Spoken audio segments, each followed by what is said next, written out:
कह रही थी ना मैं कि भीम को कुछ नहीं होगा। अस्पताल से छुट्टी मिल गई है भीम को। वाह, रमा और भीम बस अभी आते ही होंगे।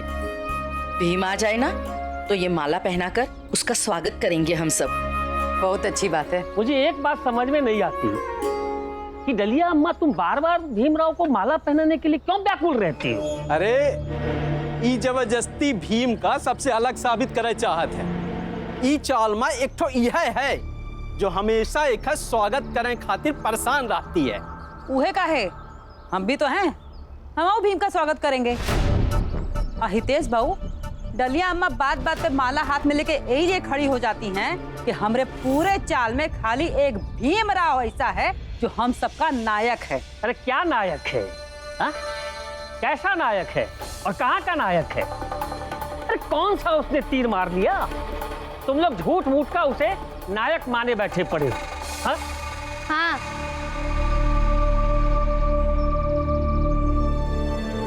नायकों को तो लोग वैसे भी मारने के लिए खड़े हो जाते हैं। ये बताता है कि शुक्ररात को जहर दिया गया था। कल रात इन्हें भी मारने की कोशिश की गई थी। आप सबको पता नहीं होगा, लेकिन कल भोज में इन्हें जहर दिया गया था। किसने जहर दिया? पता लगाना चाहिए। अरे हमारे चाल के और उनके चाल के ही लोग थे वहां। अगर ढंग से पता करेंगे ना तो पता लग जाएगा। हाँ, रमा की दुकान जलाने वाला इसी चाल का था ना? अरे क्या सबूत है कि इसी चाल के किसी ने रमा की दुकान में आग लगाई थी? और इसी चाल के तो आप भी हैं, जो उस दिन नरोत्तम जोशी को ये खबर देने जा रहे थे कि हमारे चाल में क्रांतिकारी आए हैं। तो इस हिसाब से मुझे जहर देने वाला भी इसी चाल का होना चाहिए। देखो भीम, तुम मुझे अपराधी कह रहे हो। भीमराव, तुम कुछ ज्यादा बोल रहे हो। बिना किसी सबूत के किसी पर आरोप लगाना गलत है। लेकिन मैंने तो किसी का नाम नहीं लिया।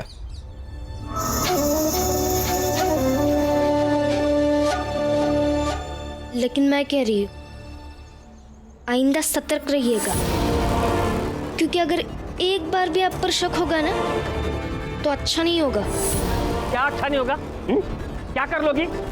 बहुत बदतमीज हो गई हो और बहुत ज्यादा बोल रही हो। औरत हो, औरत की तरह रहो तो अच्छा रहेगा। बस, जब एक मर्द औरत के सामने जीत नहीं पाता है तब वो उसे जात के नाम पर हीन दिखाने लगता है। और आश्चर्य की बात यह है कि हम सब पहले से इस जात के खेल में पिसते आए हैं, फिर भी एक मर्द एक औरत को जात के नाम पे छोटा कैसे कह सकता है?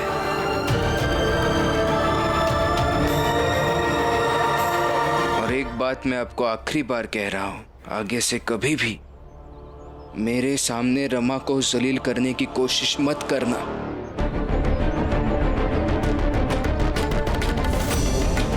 चलिए, आप इनके मुंह मत लगिए। आपकी तबीयत खराब है, चल के आराम कीजिए। सही कह रही है रमा। भीम, तुम सही सलामत लौट कर आए, हम सब बहुत खुश हैं। इसलिए ये फूल की माला पहनाकर तुम्हारा स्वागत करते हैं। खुश रहो भीम।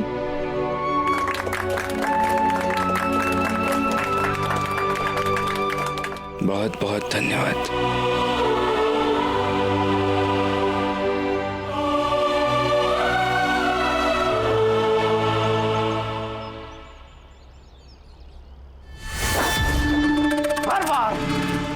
हर बार ये भीमराव बच जाता है। कोई भी कोशिश कर लूं, कोई भी षड्यंत्र कर लूं, ये भीमराव हर बार कैसे बच जाता है? नरोत्तम जी, परीक्षा देने नहीं चलेंगे क्या? क्या? आज परीक्षा है? हाँ। देखो, इस भीमराव की वजह से मेरे दिमाग से ही उतर गया कि आज परीक्षा है। अब मैं कुछ पढ़ नहीं पाया हूँ, क्या क्या यही करूंगा होता मैं? है,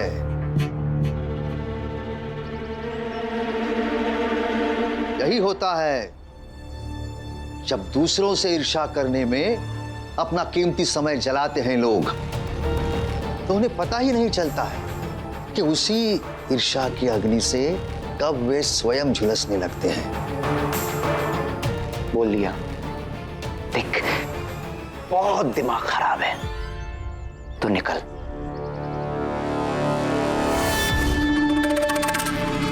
अवश्य चला जाता, किंतु पेशे से गुरु हूं। असतो मां सद्गमय, तमसो मां ज्योतिर्गमय। इस कारण जब किसी को अंधेरे में भटकते हुए देखता हूं तो मुझसे रहा नहीं जाता और फिर उसे सही राह दिखाने चला आता हूं। दिखा दी राह, अब एक राह मैं दिखाता हूं। ये सीधे निकल, वरना घसीट के निकालूंगा। निकल।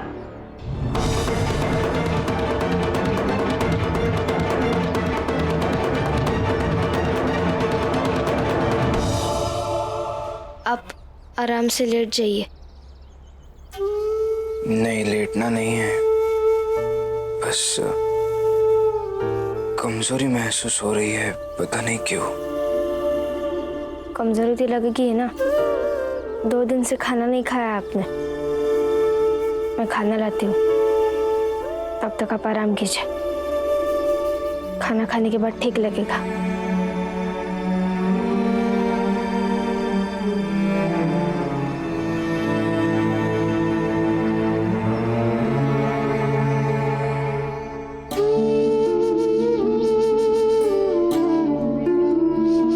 रमा, मैं भीम को खाना खिला देती हूँ।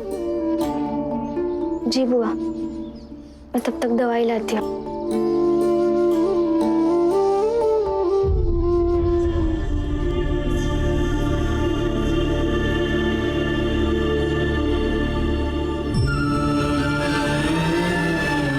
भूख लगी है ना?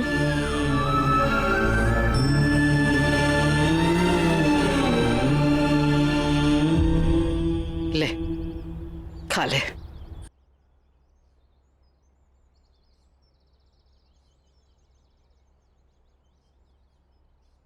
क्या सोच रहा है? कुछ नहीं बुआ। बचपन में मैं जब बीमार पड़ता था तब ऐसे ही आप और आई दोनों आकर निवाले निवाले खिलाती थी। आपको ऐसे देखकर आई की याद आ गई। बचपन में आई दिखती थी,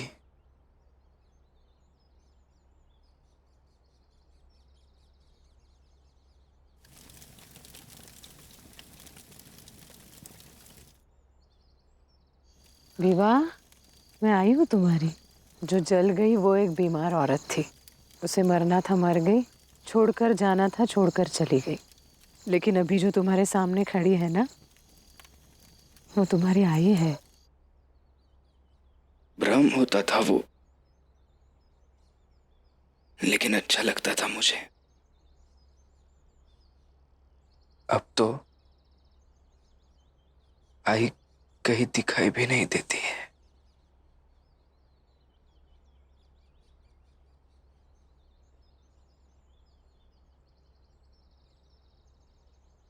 भीम, बड़े होने से, समझदार होने से,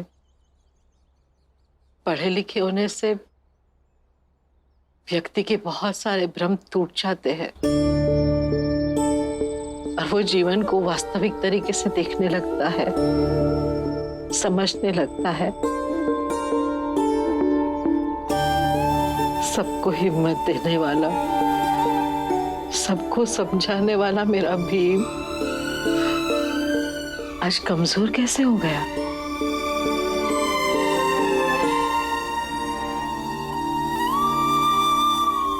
चल, खा ले।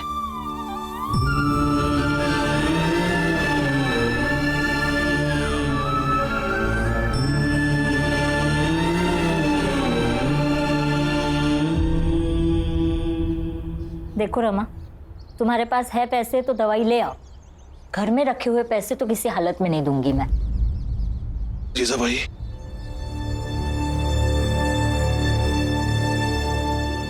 और कितना गिरोगी तुम? गिर के पाताल में चली जाऊंगी, लेकिन घर में रखे पैसे नहीं दूंगी। आई, मत कीजिए ऐसा व्यवहार, मत कीजिए कि मुझे भी अफसोस होने लगे कि आपका विवाह ही क्यों हुआ मेरे बाबा के साथ। और आई, ऐसा ना हो कि मैं भी आपको आई बोलना छोड़ दूं भीम की तरह। हाँ छोड़ दो। चुप रहिए आप। चुप तुम रहो, नहीं रहूंगा मैं। फिर याद रखिएगा। बस, बहुत हो गया। घर में पैसे कहाँ रहते हैं मुझे पता है। रमा, तुम रुको, मैं तुम्हें पैसे देता हूं।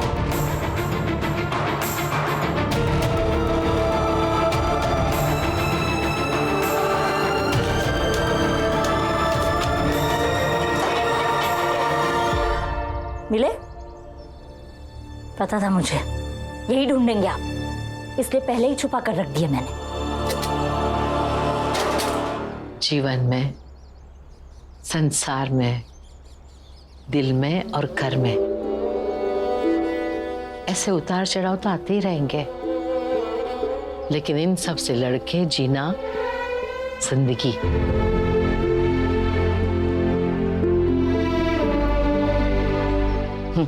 बस बस बुआ। ठीक है, अभी तो आराम कर, रमा दवा लेकर आती होगी।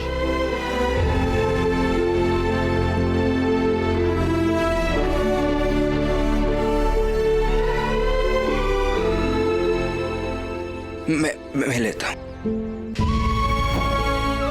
लेट जा।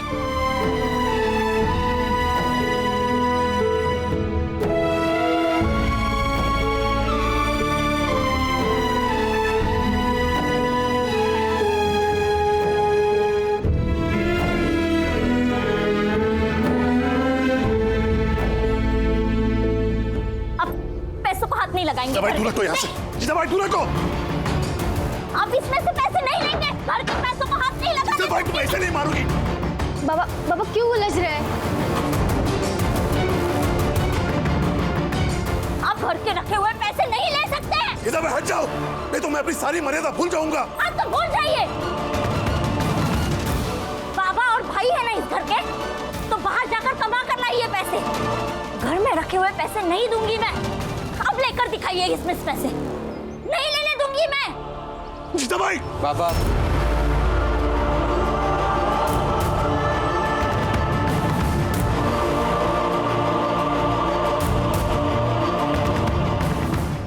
नहीं चाहिए मुझे दवाई। शायद दवाई खाने से मैं ठीक हो जाऊंगा, लेकिन घर में इस तरह लड़के झगड़ के दवाई आएगी तो उसका वैसा भी कोई फायदा होने वाला नहीं है।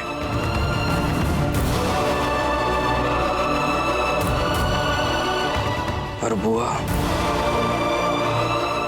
इन्हें और लक्ष्मी भाभी को बता दीजिए कि मैं भीमाबाई का बेटा हूं। उस भीमाबाई का जो मरते दम तक दर्द से लड़ती रही।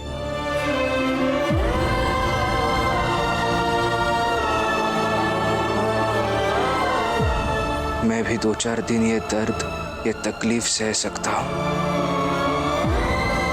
मर नहीं जाऊंगा, सह लूंगा थोड़ा। आनंद भैया, बाबा, मेरी दवाई के लिए ये सब करने की कोई जरूरत नहीं है।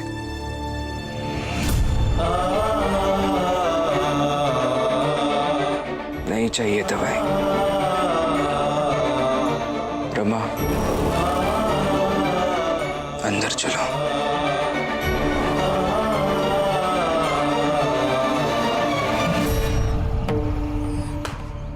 जीजा भाई, मुझे माफ कर दो। मन ही मन मैं तुमसे उम्मीद करता था एक न एक दिन मेरे बेटे भीम को अपना लोगी, इस परिवार को अपना लोगी, लेकिन नहीं। तुम इस लायक ही नहीं।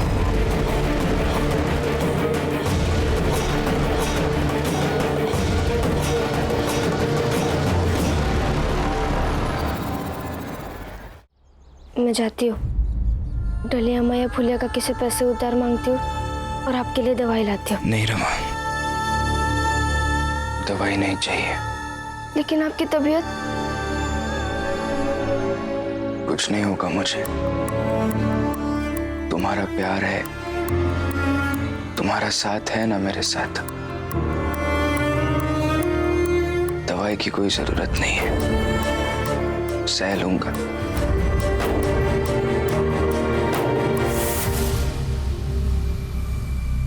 भैया, दीदी और जीजा जी बहुत परेशान है। तू सही कह रही है। चला, हम दोनों को ही कुछ काम करके थोड़े पैसे जोड़ लेंगे ताकि शाम को जीजा जी की दवा ले आएंगे। ठीक है, अब आराम कीजिए, मुझे काम पर भी जाना है। बात मेरी तबीयत की थी, इसलिए मैं बिना दवा के रह लिया। लेकिन कल को तुम्हारी तबीयत खराब हो जाए और पैसे ना हो तो नहीं, मैं भी कुछ ना कुछ काम करूंगा ताकि विपरीत परिस्थितियों में मेरे घर वालों के झगड़े में तुम ना पिसो।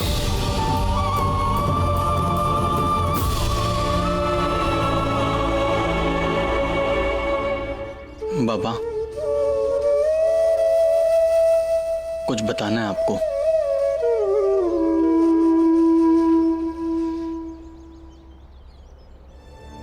लक्ष्मी आए दिन धमकी देती है बाबा।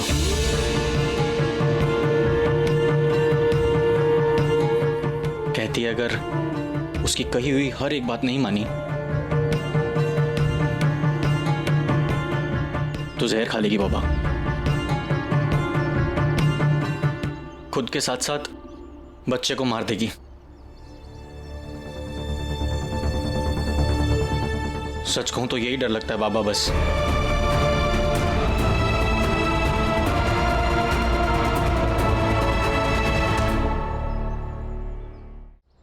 आनंद, मर्द अपने जीवन में सबसे ज्यादा इसी बात से डरता है कि उसके बच्चे को, उसकी पत्नी को कुछ हो न जाए। जीजाबाई से मेरे संबंध चाहे जैसे भी हो, लेकिन वो मेरी पत्नी है, उसका ख्याल रखना मेरा फर्ज है। इतने सालों से साथ रहते रहते उसकी भी फिक्र करने लगा हूं मैं, लेकिन जब वो खुद को नुकसान पहुंचाने की धमकी देती है। आज आप भी सुन लीजिए, मैं जो भी कहूंगी आपको सब कुछ करना होगा। जो जैसा चल रहा है वैसे ही चलेगा, जब तक मैं जिंदा हूँ तब तक। बाबा और भाई है ना इस घर के, तो बाहर जाकर कमा कर लाइए पैसे। अब लेकर दिखाइए इसमें पैसे, नहीं लेने दूंगी मैं। जीजाबाई, तो मुझे भी डर सा लगने लगता है, और शायद इसलिए कई बार उसके सामने मैं कमजोर पड़ जाता हूं। तो अब क्या करें बाबा? भीम, रमा, वो छोटे छोटे बच्चे हैं बाबा, दो क्या होगा इन सबका? भैया, मुझे लगता है कि अब हमें फैसला कर लेना चाहिए। रमा आज से काम पर जाने वाली है, हमें उससे प्रोत्साहन देना होगा। रमा और भीम दोनों में से एक को जीवन भर काम करना पड़ेगा ताकि वो कभी दवाई के लिए मोहताज न हो जाए।